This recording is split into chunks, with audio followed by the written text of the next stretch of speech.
अस्सलाम वालेकुम friends, welcome back to my YouTube channel daily tips with अस्मा।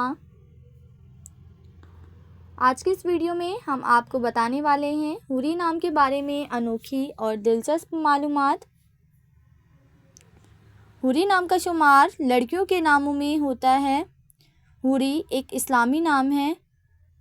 हुरी नाम की इब्तदाई तारीख फ़ारसी ज़ुबान से निकलती है।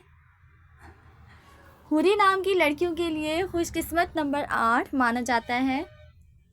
माहिरीन के मुताबिक हुरी नाम की लड़कियां बहुत खूबसूरत होती हैं। हुरी नाम का मतलब है परी और ख़ूबसूरत।